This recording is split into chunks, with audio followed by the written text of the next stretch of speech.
Do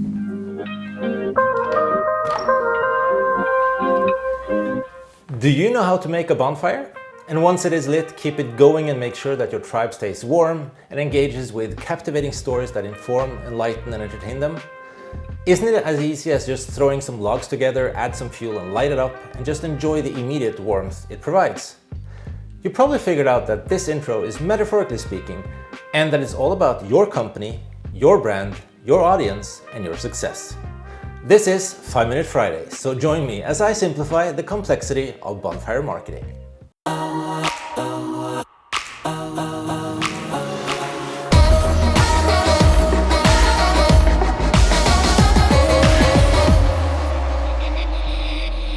What's up everybody, Arnt Eriksen here with yet another 5 Minute Friday. So, I have my cup of joe ready, I have prepared, and I'm super stoked to share this story, this snippet of insight with you.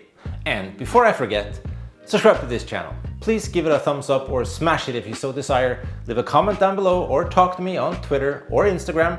It's @ArntEriksen everywhere. Are you ready? Let's go. Bonfire as a concept has been around since the beginning of times.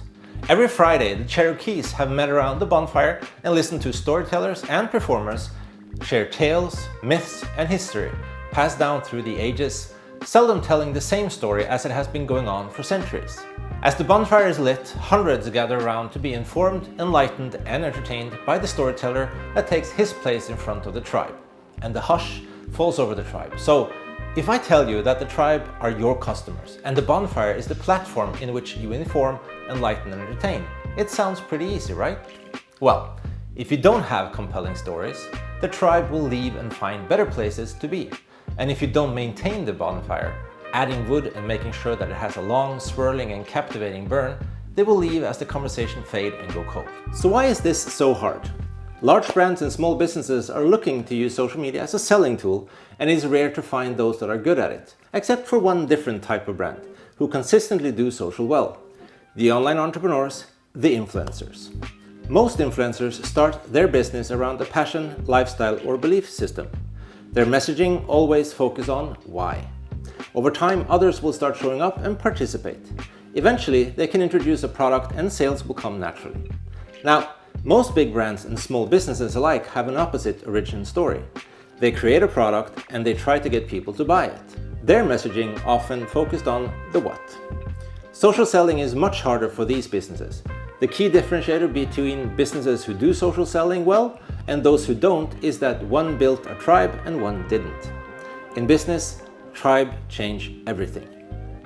Now, I've talked about this more deeply in a previous episode, but for a short recap. Seth Godin defines a tribe as a group of people connecting to a leader, to an idea, and to each other. He says a tribe only needs two things: a shared interest and a way to communicate. Tribe building means spending more time celebrating your purpose and those who believe in it, and less time pushing product. It means making it easy for your tribe to connect to each other. Whether you're a solopreneur, small business owner, or marketing manager at a big brand, you'll reach a point where algorithms, new ad units, and beautiful creatives won't be enough to sustain your marketing efforts. Let me explain. Giving your tribe a place to hang out is by far the most overlooked thing you can do right now if you want to build a tribe. Many people are longing for an identity and others to share it with. Matthew Brian Beck, a New York City-based journalist and advertising strategist, brought about the birth of mobile tribes and the move from the major social networks to mobile villages. The ubiquity of smartphones is the major driver of the creation of online social tribes, where folks band together based on demographics and shared interest, choosing whom they wish to connect and share with. So how to create a bonfire for your tribe and tell stories that inform, enlighten, and entertain them? Well, I have talked about this in a previous session of 5 Minute Friday. You need to know your audience, where they spend their time, on what they spend their time, and discover their needs and wants. Then you need to tell them your story, but the one where they are the hero. Now, it is important to remember, people ignore stories that don't interest them. They did this around the tribal campfires, and they do it today.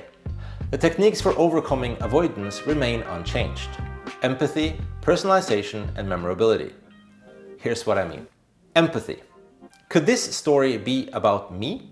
Empathy is just not telling a story that interests people, it's telling a story of interest that they can easily imagine themselves being part of. To do this, you need to ask, What interests my target audience? Not what do I want to tell them? Personalization. Has this happened to a real person? People not only connect to good stories, they remember and retell them. If you make your customer the hero of the stories you tell them, your product will sell themselves.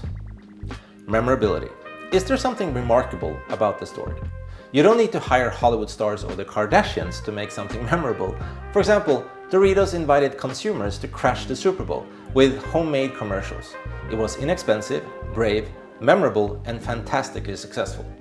So, to summarize this 5-Minute Friday session, to obtain an effective bonfire conversation, you need to, number 1, show up. You need a place to have a bonfire. Number 2, communicate. Light that fire. Make sure that people are engaged in your conversations. Number 3, consistency. Don't let your fire burn out. Bonfire marketing is about creating that community of people where you inform, enlighten, and entertain your tribe.